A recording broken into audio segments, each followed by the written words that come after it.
So in this one we're going to learn a little song. Now this is quite a nice one, and the song's actually based around this particular riff, which is quite nice. It goes against the kind of thought that the drums came first and the chords came first and then the bass was added in after. So this one is all about the riff, and then the song was developed around it.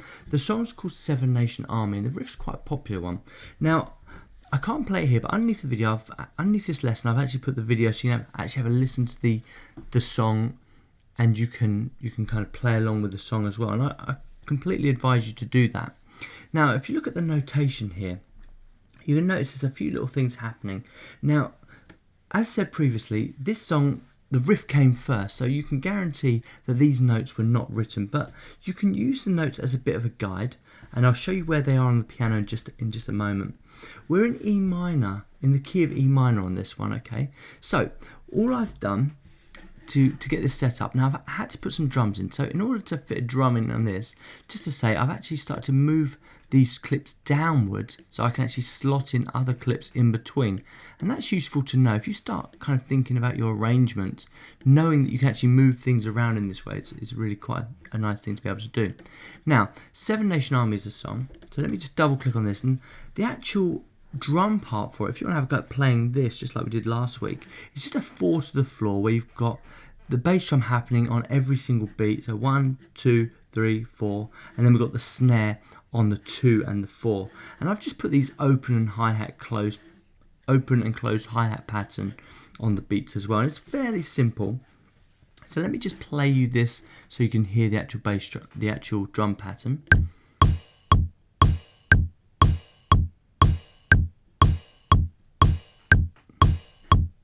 And with a bit of work, we could probably get that a lot closer than what it currently is, but that's enough for us to be able to play along with, okay?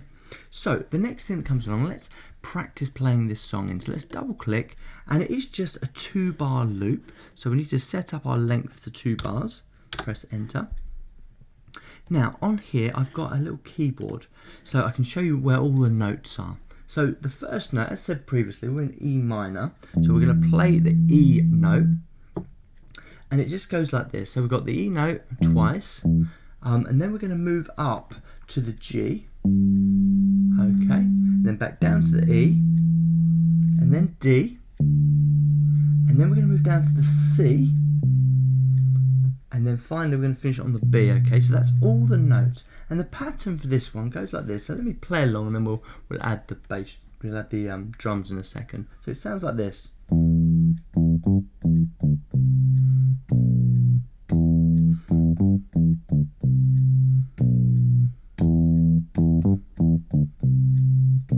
Now, that's the bulk of it, but there are a few other bits as well. So if you're listening to the song, maybe you can have a go at working out the extra little bits as well. There's a little kind of loopy bit that needs to go in there as well. So now let's try and play it in time. Now I've set the tempo to 120. That seems quite appropriate. So let me play this.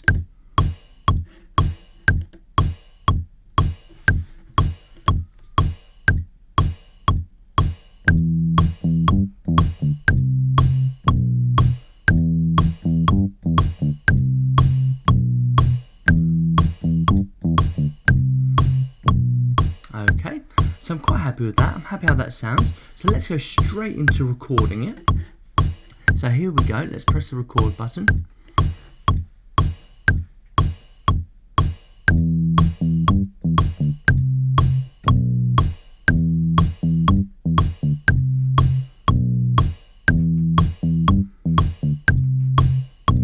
And there you go, first time. Wow, it never normally goes that well for me, but there you go, it's a good one. So it's a nice one to learn, fairly simple, but you can have a little bit of fun with that. You can have a little play around with that. Have a go at practicing that, play it in time, and then record it in, see how you get on, and I'll see you in the next lesson.